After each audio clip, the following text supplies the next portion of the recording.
I was trying to think today when Kate and I actually first met, and I think it was probably around 2008 when I was teaching for UC Extension, and Kate was the associate director of the Arts and Humanities program, and that's who I worked with. She's who I worked with there, and we got to know each other over the years and became friends. And also, Kate got her bachelor's at Cal Poly, and a good friend of mine, poet, very fine poet, Kevin Clark, was Kate's mentor there, and we've exchanged a lot of Kate praise over the years.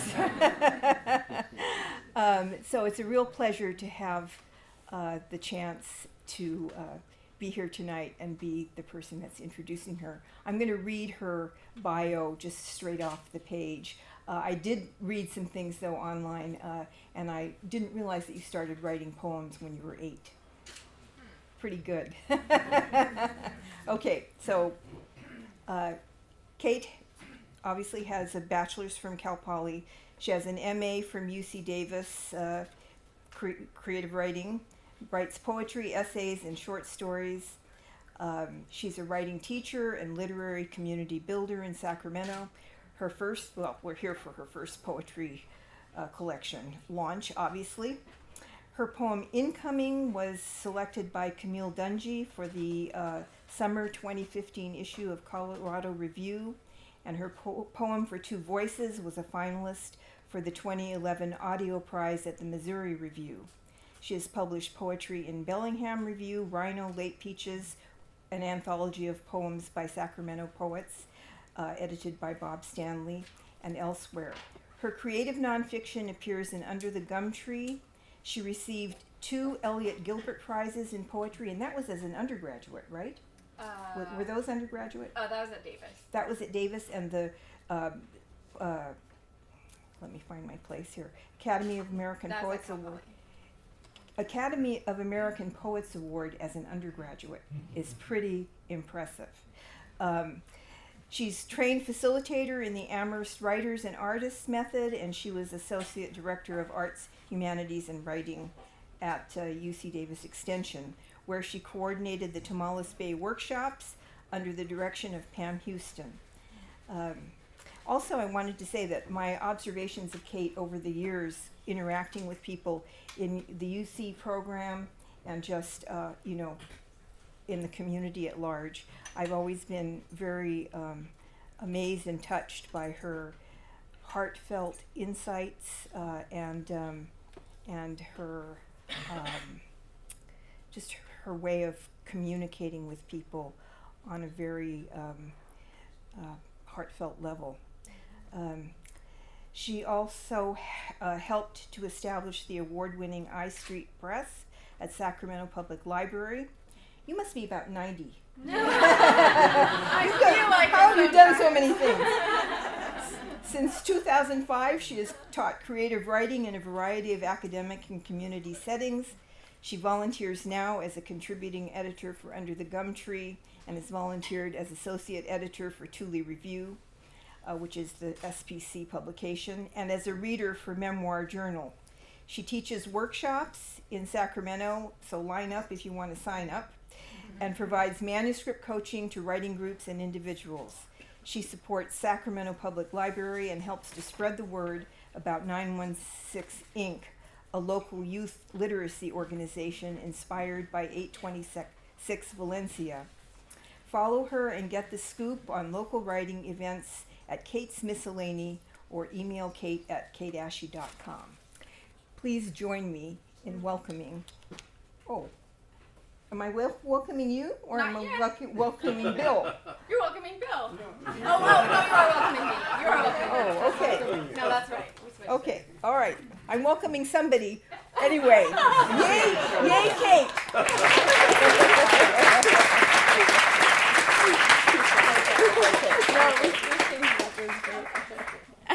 So, there was a last minute presto changeover there that even I forgot about.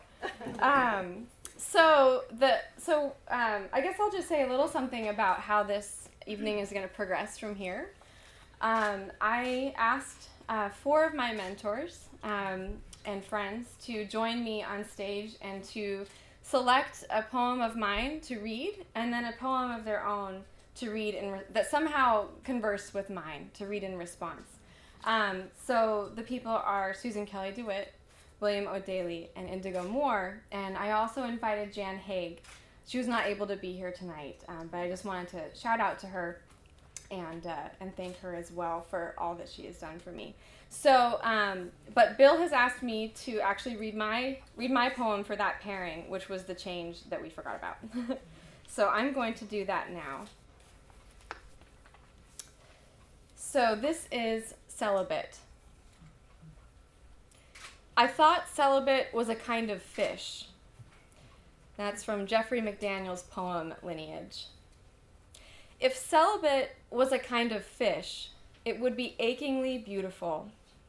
It would be heavy, a little wide, like tuna, but with fins that reach for many yards underwater, like those of an angelfish or lionfish.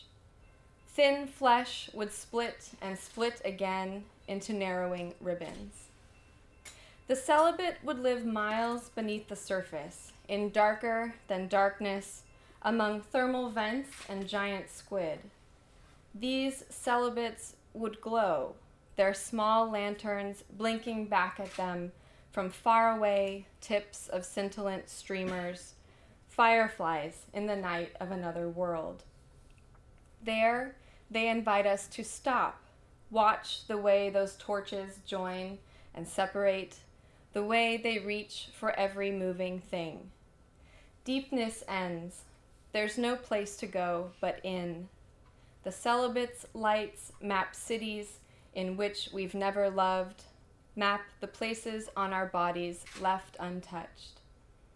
Such radiant flesh could taste like all we've wanted, but we cannot catch it, cannot hook in the dark the thing that finally lures us.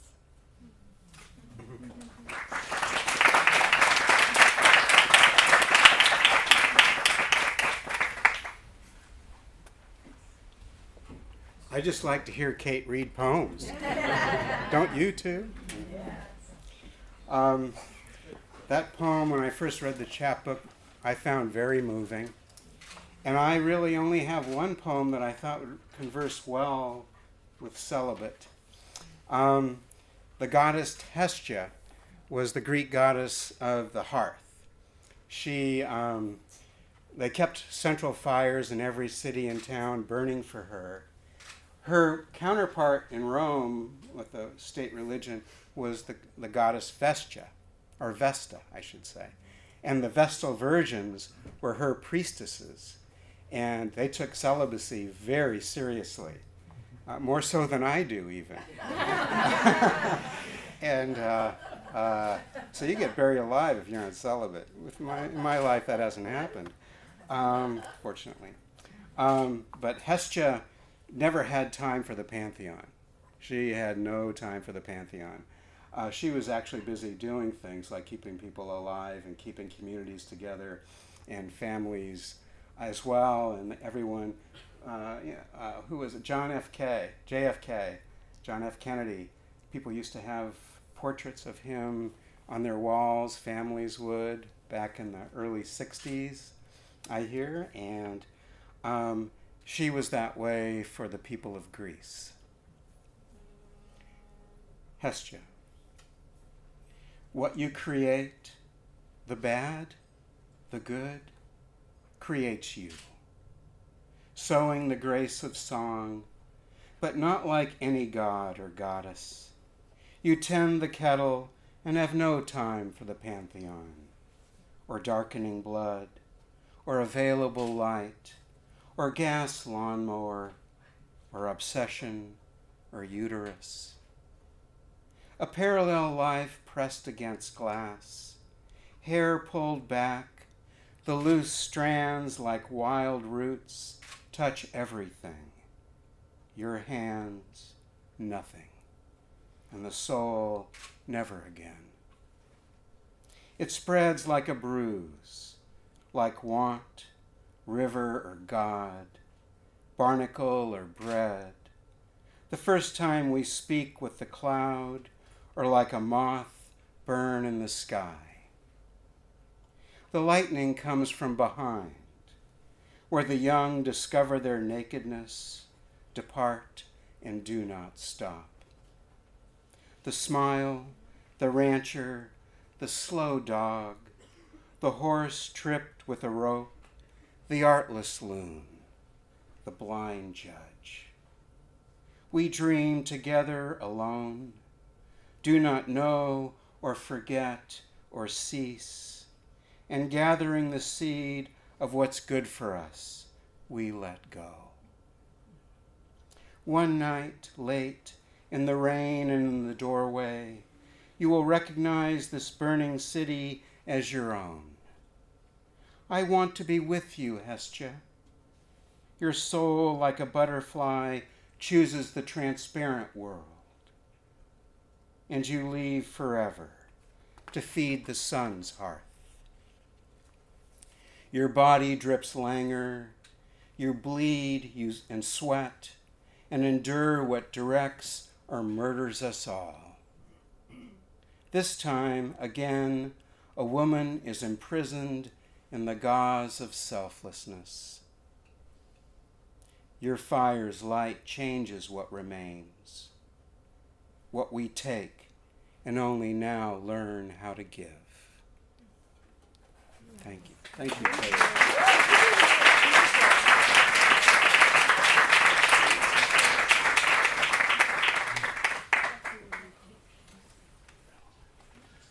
Good evening, everyone. My name is Indigo Moore, recently returned from the restroom. It was wonderful, it really was.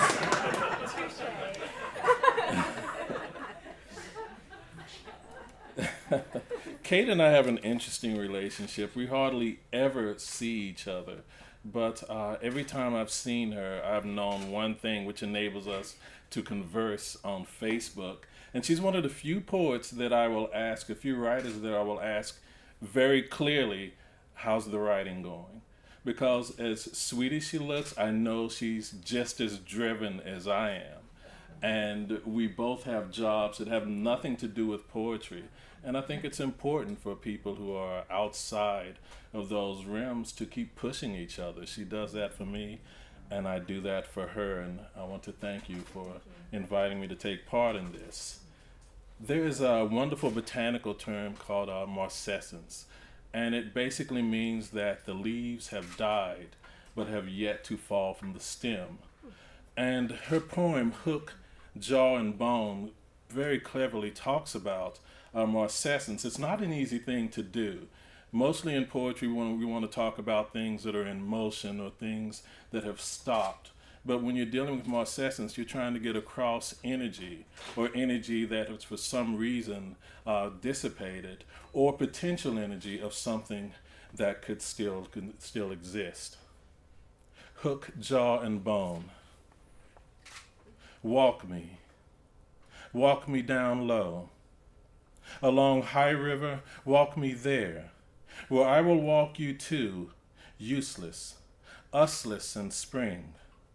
Sun makes me want you, first time in weeks, or is it months?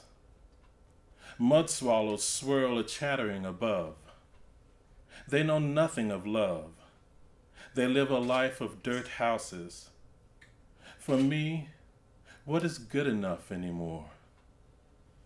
Us walking, me watching, you in the bright water, blue-black rocks, bodies of salmon far gone enough not to smell, enough to show their every inside petrified, strange feathers, spines black and white, some kind of message there in hook, jaw, and bone, vultures bored and coasting overhead. Walk, my love.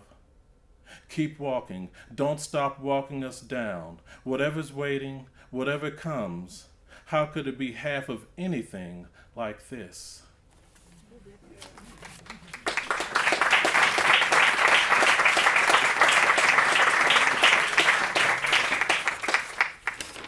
and from my second book, Malaise. Your feet moored to autumn planking, empty boardwalk. I snapped pictures, rocks wish-washed clean in tidal pools. Summer has moored itself over the great unwashed horizon. I snapped pictures, seagulls anchored to stone clouds.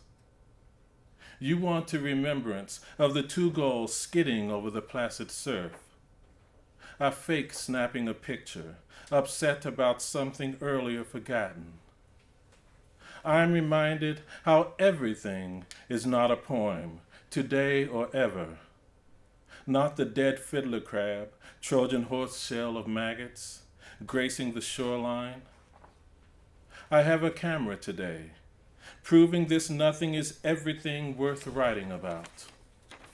The turtle, back wobbled by a Doberman slobbering, claw prodded, interesting, yes, but not a metaphor for anything, save that even death can lose its way, sunning on a lackluster beach, unnoticed if everything is just so.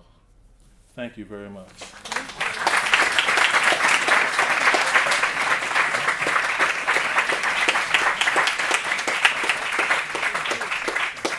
It's too late now, it has to stay up there. Installation art. Let me get my bearings here. I didn't mark it. I should have.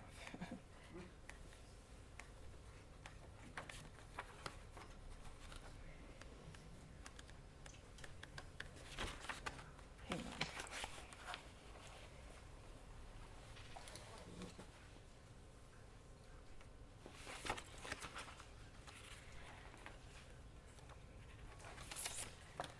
I'm going to read Tourists, A Study in Translation, which was modeled or inspired by Ilya Kaminsky's poem.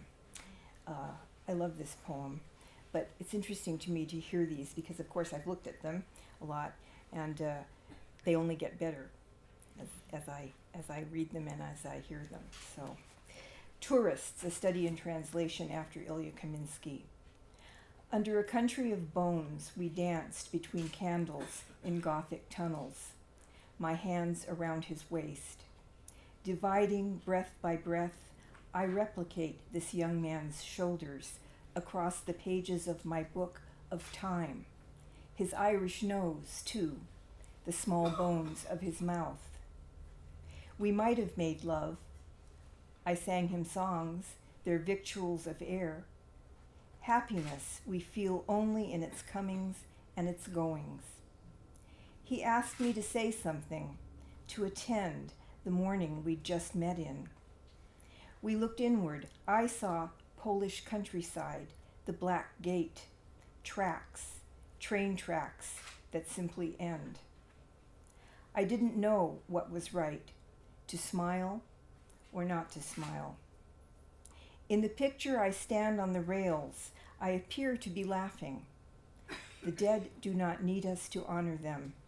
They need us to live, to be here. And so, every curl of his ear I kissed, and on his forehead one line, this young man whose closed eyes in laughter are my plot against unseeing. A glass in each hand he danced, and everyone in the cellar bar, and even the old stones, danced. I said, I think this place has just one door. And though we both spoke English, he didn't understand. He danced on a narrow stair in the deepest corner. He curled his lips with mine, blast of music holding us, and one way out, should any candle let go its flame.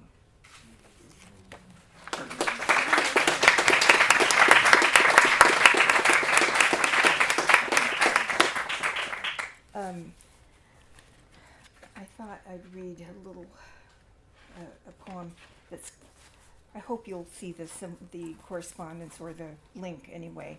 And I just wanted to read from this book. This is The Land, a chapbook that came out 8 years ago, maybe now, maybe 9, Kathy Keith, who published many people, probably a few people in this room, who chapbooks, and I was thinking of Kate's program interview the other day on with Beth Royak, Royak, and talking about chapbooks. So anyway, this is called Middle Mountains, and it came out of my travels to the Middle Mountains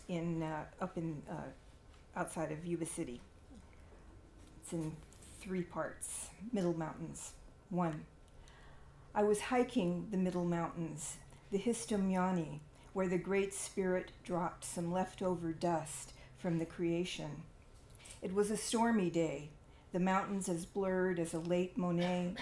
Huge clouds like gray water lilies lashed to each other by icy winds and driving rain.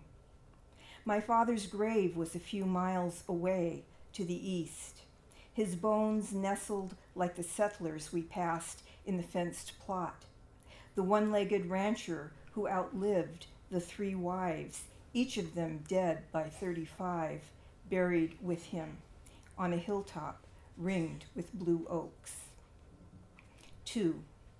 At the Palace of the Legion of Honor in San Francisco, you can stand at the far end of one long wing and see through a series of portals into and past the crowded galleries to Monet's water lilies, the blur of pink blooms floating on the farthest wall, his worsening vision still blossoming in a bright square of museum light. So it was that I found myself at the entrance to an old barn, among rat droppings and old farm machinery, among abandoned spider weavings, within sight of an old Maidu grinding stone, pocked and pooled with rainwater, staring through the portals of memory, unearthing the old bones of a young bride, myself, who floated once in someone's arms, pink and fleshed, slightly out of focus in another life. 3. Love has many graves, carved out in haste by the side of the road. Fever victims on the overland journey. The wolves of memory will rip them open, feed on what lived once, and vanish again. Thank you.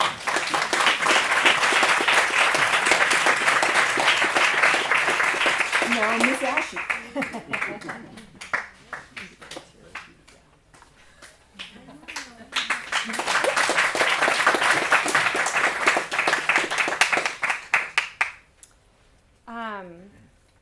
Thank you so much for coming. This is the best view, the best seat in the whole house, is looking back at you guys. And I was going to say some thank yous at the end, but I think I'm going to say them now instead, actually.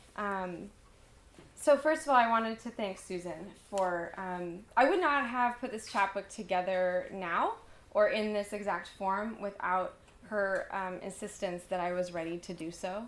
And so thank you for kicking my butt a little bit, and for all of the many hours that you spent with the poems and making them better than they would have been. So thank you.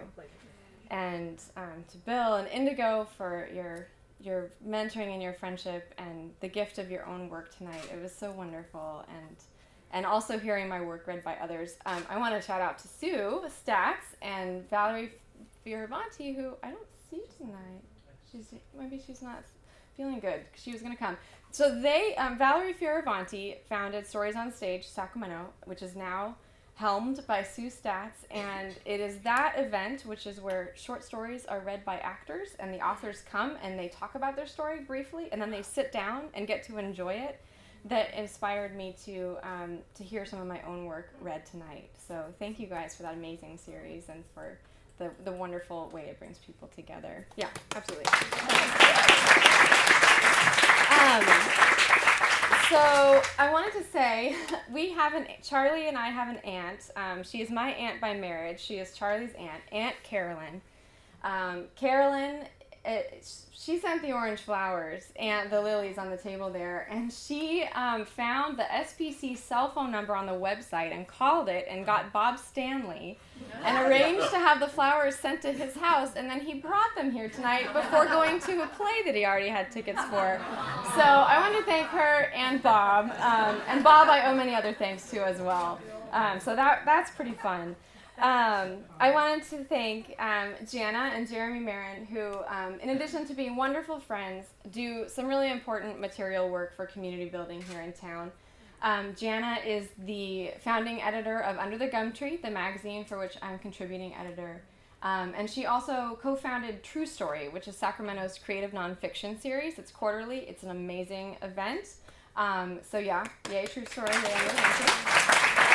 And on top of that, Jana and Jeremy, for a number of years, ran a place called Think House Collective. And it was the home of my workshops. Many of you, my friends here who are also my students, wrote with me there. You wrote with me as I wrote a lot of these poems in that space. And so without that physical space, without that emotional community space, I would not be here tonight, and nor would the rest of us. So thank you guys.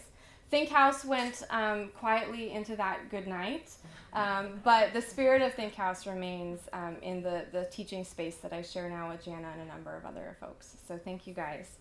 Already shouted out to Dad for the amazing print work. My brother is here, my brother Brendan, who has been doing tech support for me since he was 5. So I would not be able to have an operational computer without him, and I'm really grateful for all of his love and our wonderful companionship. I'm grateful to my mom for supporting my poetry throughout the years. She's also going to get up here on stage for a minute later tonight, so I'm grateful for that as well. I'm grateful for all of my family who are here and who are not here, and I especially want to remember some of my departed ones. Both of my grandmothers have gone before me into the next life, and my mother's mother wrote poetry and never shared it, at least with me and not really with her kids. But I knew that she wrote it. I tried to ask her about it one time, and she didn't want to talk about it. But I feel a lineage there, a heritage. And then my dad's mother gave me my first journal. And so I'm so grateful that my grandfather is here tonight. And I know my grandma is here too. And then most of all, well, everybody's most of all, but in a different kind of most of all, I want to thank my students who are here and my students who are not here, who write with me. I know that I'm the teacher, but you guys teach me, and you've taught me, you continue to teach me. And the vulnerability and the fearlessness that you show around your own work does as much for creating the space for me to write in as my energy does for you guys. So that loop, that closed system is what feeds us, and I just am so grateful for you guys. So, now is a perfect time to pass out a special treat that goes with the poem that I'm going to read. I should have had to do that while I was doing the thank yous. But that's okay, I can tell you, it doesn't matter. So what's going to happen is you're going to get a little cup. This is gluten-free, vegan, organic. Okay? So you don't have to worry about it. All it has in it is it's orange spoon sweets from Greece. It's oranges and sugar, and they're both organic. So, and there's a little like bamboo fork you'll want to fish it out of the cup. And we didn't quite expect so many people, so I think we made, how many did you make, Charlie? Like 50? 55. So, maybe you'll have to share with your neighbor, and I'm sorry. Should we say something? I'm going to say something, yeah, as you take it. So, Charlie and I had spoon sweets when we were on the island of Crete, which is where I got this necklace. And this necklace is an imprint of the Festos disc, but it also looks a little bit like a labyrinth, so it has become a sort of talisman for me around this collection, and that's why I wore it tonight. So I'll wait one more beat or two for those to make their way around the room.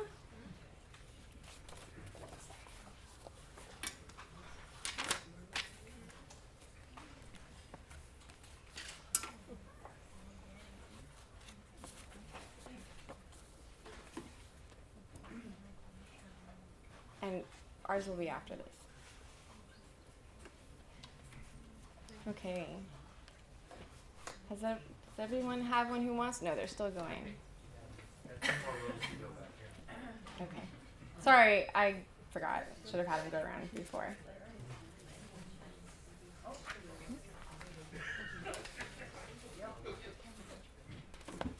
So I guess I'll tell you a little bit more about them. Their spoon sweets are a very traditional food in Greece, and they're normally served in the afternoon with a cup of Greek coffee, which is very similar to Turkish coffee if you've ever had that. It's got a lot of, like the grounds are left in the cup. It's a very small cup. It's very dark, and it's a very thick texture, almost like drinking chocolate. And so you've got the sweetness of the spoon sweet, and then the bitterness, the roasted bitterness of the coffee. And it's just a wonderful little pick-me-up in the afternoon. So that's where that tradition comes from. So it looks like it's in the back row, I think. All right. So enjoy your treat. Our day in the labyrinth. Those roses you cut for me, reflexive gesture, they interrupted, full of wolf spiders. Their perfume recalled the smell of orange spoon sweets the Cretan woman served, her slow fingers moving from cupboard knob to drawer. We were angry, but about what? Her ancient husband carried the white plate out with both hands, open jar and tiny spoons tinkling against each other. It was thick syruped. It stuck in our throats. A bitter orange grace. It was what they could give us, what they must have thought we needed. Thank you. So now that my mom's got spoon sweets in her mouth, I'm going to make her read some poetry. So we're going to read together my poem for two voices that was a finalist in the Missouri Review audio competition sometime. And my mom is the one who actually did the Missouri Review recording with me. So this is an encore performance, never before done live. So let me get you some extra space here. Do you want to hold yours, or do you want the music stand? What do you like? You like to hold it, okay. One little step closer. So I'm going to tell you a little bit about this poem. We're going to read it at the same time. It's a duet in certain respects, but not in traditional respects. We will be saying different words at the same time. So enjoy. This is No, Don't Know.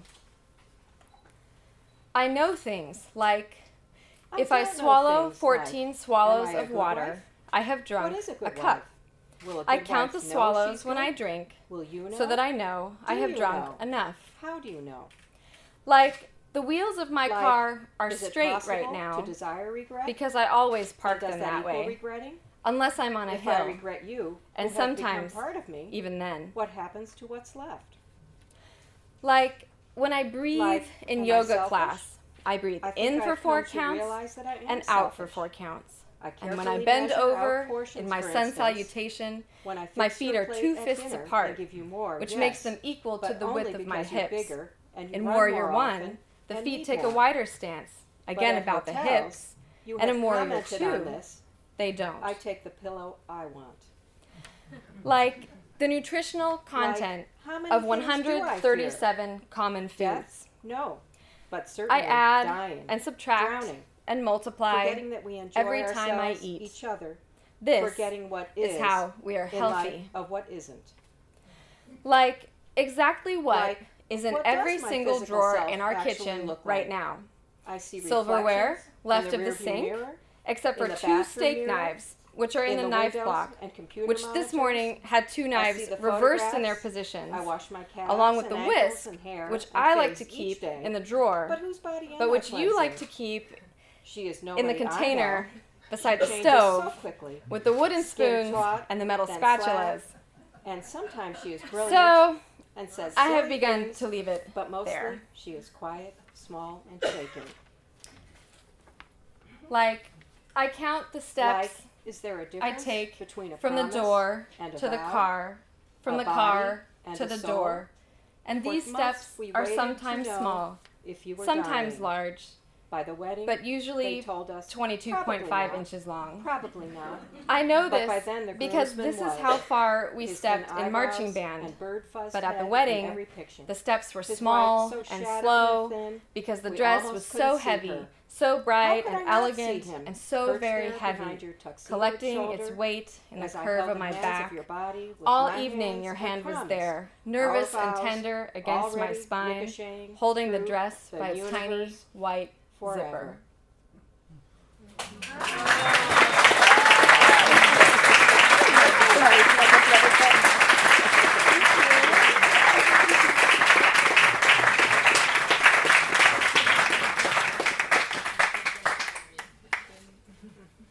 Pretty wild, huh?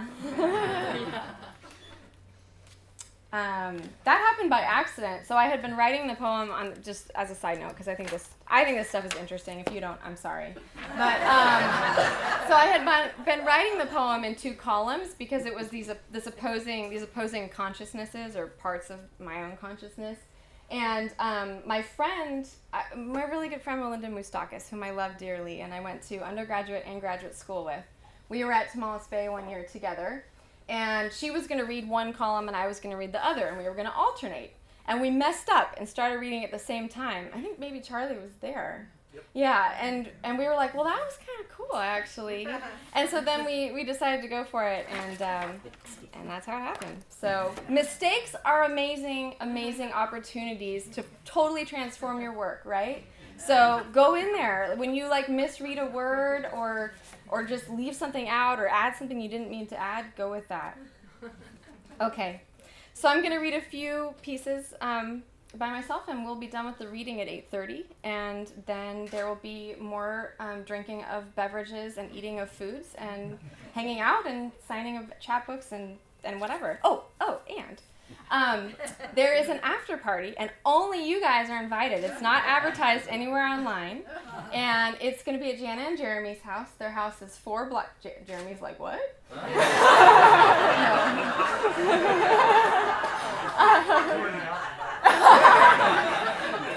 And their house is 4 blocks from here, so you can even just leave your car if you want to and walk. That would be like a 5-minute walk, probably. 5-6 minutes.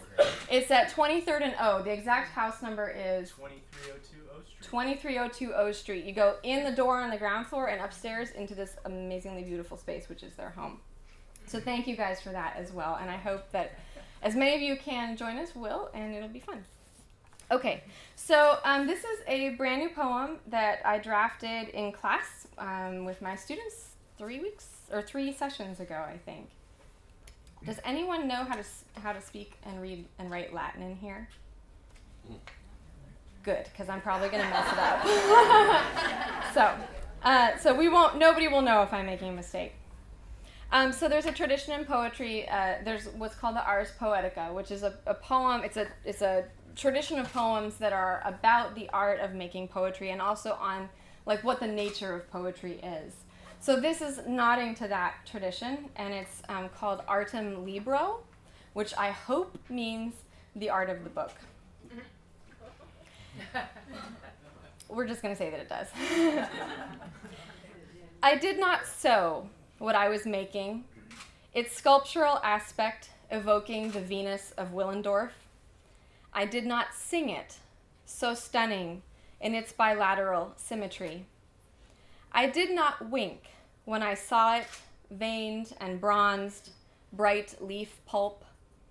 I did not fall from the thread, harnessing it to the place of its making. The thread so thin, so strong, and catching a certain slant of light. I stood within the thing I was building. It was the space for the thing, its theater, chrysalis. I cannot make the thing itself. It is in you, and you, here, and gone.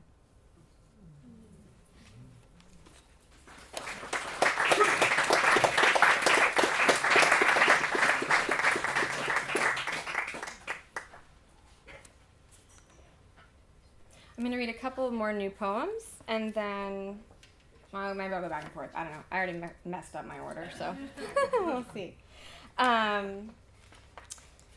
Here is a poem that I wrote about a place that's on the way to a place that I love very much, which is, oh my God, where's my poem?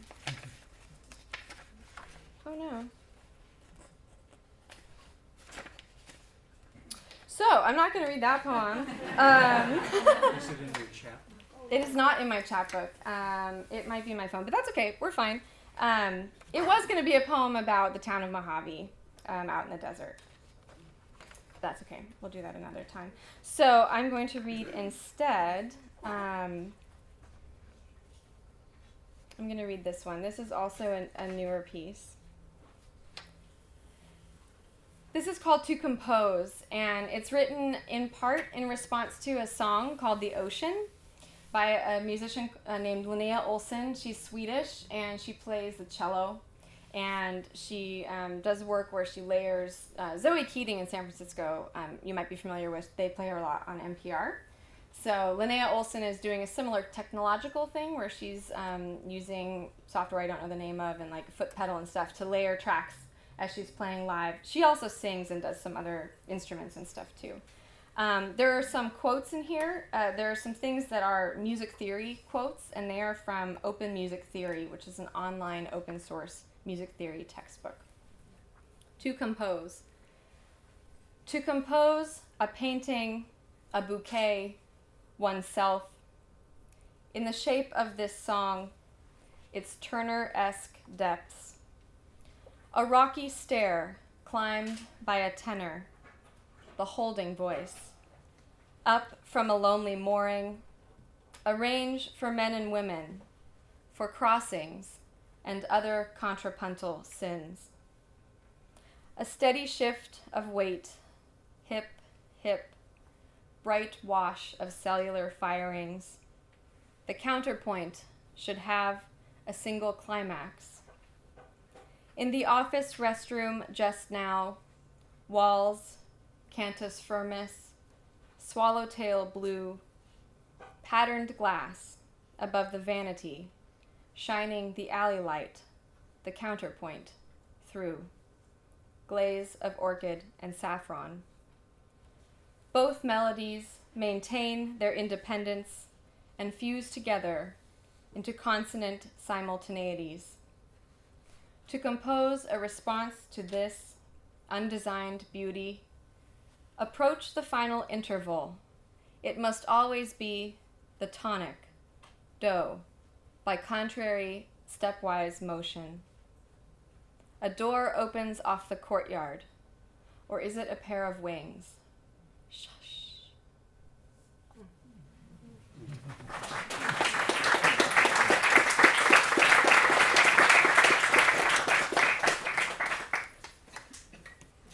I'm going to read another one from the chapbook, which is toward the end of the chapbook.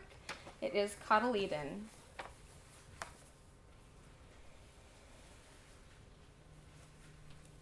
Remember the hillside, its room in the rock, how wooden shutters, the color of citrus leaves, opened to a small grove of lemon trees, their hard green crop immature. That was a summer of mornings, of terraced gardens in their lace of dry stone walls, bright small boats in the harbor, and noise of trains along the Via dell'Amore. And our Ligurian nights, sour, sweet, and yellow, first fruits nothing like this lemon you picked this winter night. At the merest touch, it fell with a whisper into your grasp. Now, one golden half, large as a bowl, in my two hands, and holding inside it the cotyledon, two green oblongs unfurling from a memory of that first garden to welcome someday soon the true leaf.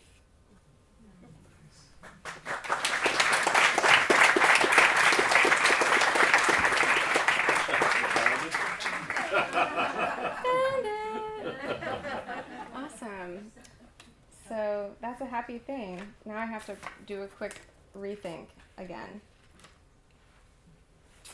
So, okay, yeah. I think I'm going to read 3 more. So here's a new one.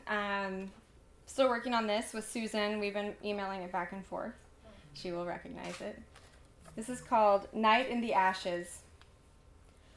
Hot winds bear into us their carbon-gilded light and foul brush smoke, courtesy of churning wildfires 80 miles northwest. I dream. Young birds treen, treen in their nest in our chimney. Small children in a forest and a campfire left burning. What is belief? We've blackened the wrong bones.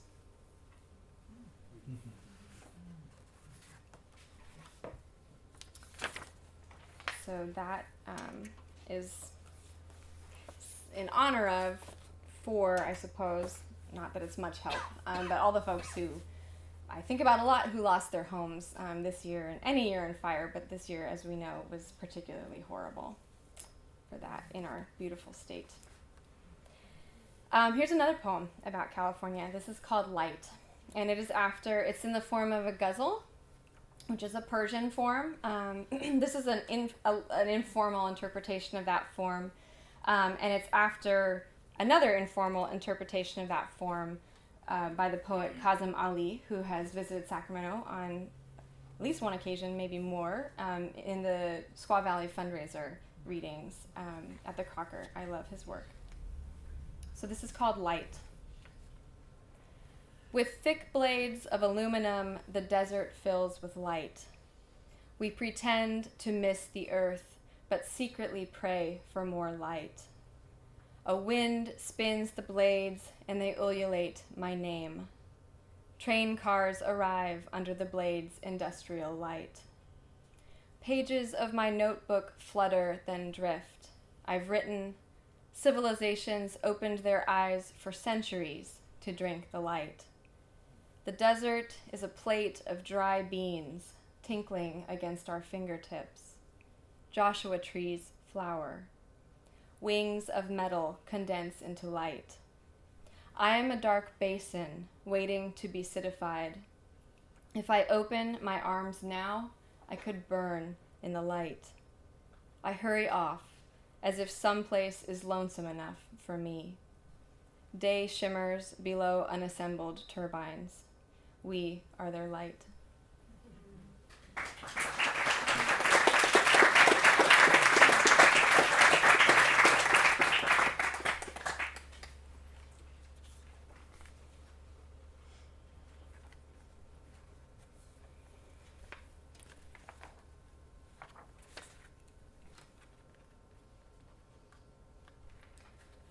So I'm going to read 2 more, actually.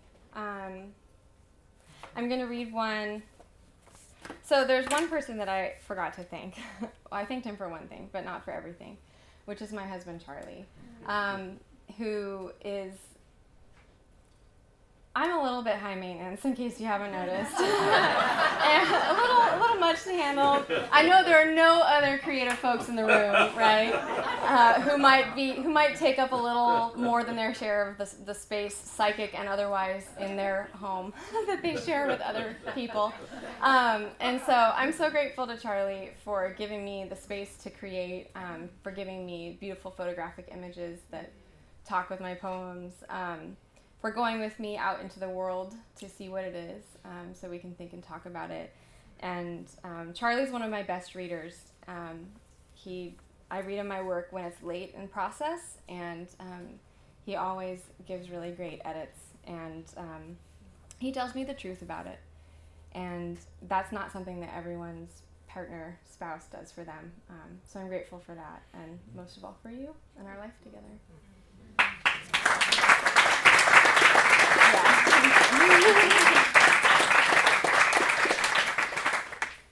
But it won't sound like it entirely in this poem. Because life is complicated, right?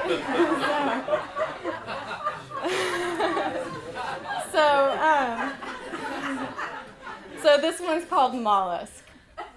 And it's actually on the postcard, on one of the postcards that's up on the table in the frame. So mollusk. Which I will say, shout out to one more organization. I wrote this in a Saturday workshop that I did with Shut Up and Write Sacramento, which is an amazing organization. It's a space for people to come together, shut up, and write, as well as meet other people who want to get down to business. I know there are some shut up and writers in the neighborhood tonight. And some of you I think were there maybe that day possibly. So thank you guys. And Cinnamon Van is the person who brought Shut Up and Write to Sacramento, and Jana's been really instrumental in that as well. So check that out if you like that sort of thing. Okay, now we have mollusk. The shell of this long dead mollusk is ringed with earth colors, except at its narrower end, where ridged lip curls purple. When I pick it up, the pocked thing has such little heft. It's full in its life after life of air. I walk the beach at Bolinas, everything slick and shining, silvered serially by seawater and rain.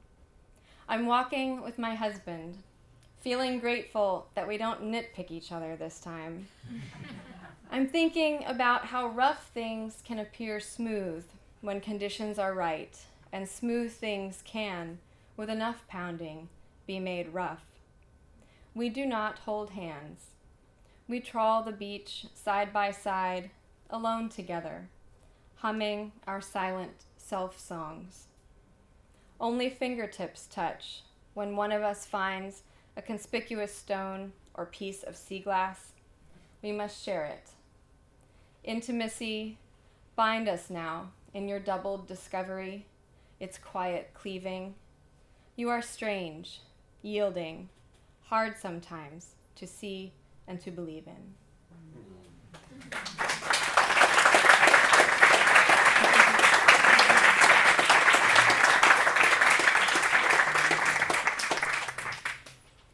And this is my last one for the night. Some folks may have heard this one before. This is called Closer, and it's in a form called the haibun, which is a combination of haiku and then a prose chunk, and haiku and a prose chunk. And I think this one is a great one to end on because it's about creative practice and creation as practice. This is called Closer.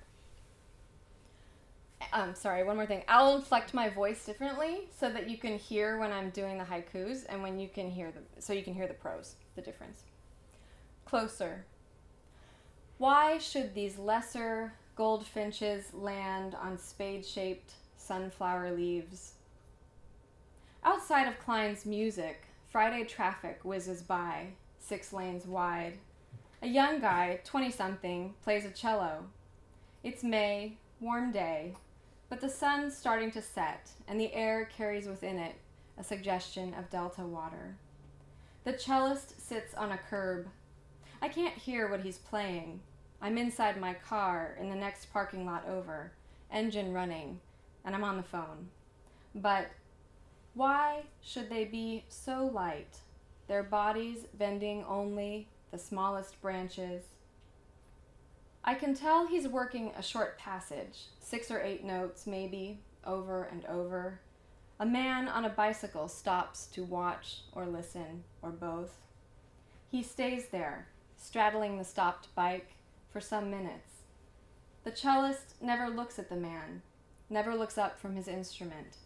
He just keeps playing, over and over, tenderly down, not perfect, but closer. Thank you so much for coming tonight. And if you guys can come up here.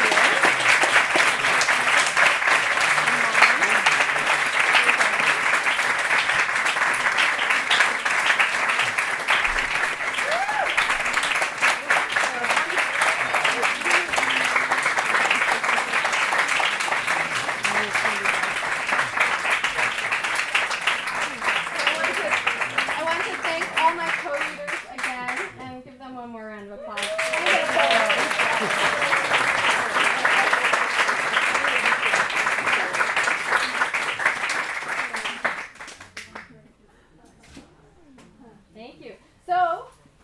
8:32. Pretty close to what I said. So it's time to eat and drink and chat and enjoy yourselves. And feel free to just we can push the chairs to the side so folks can chat and be more comfortable that way. So we'll clean it up later. Don't worry about me. Thank you so much.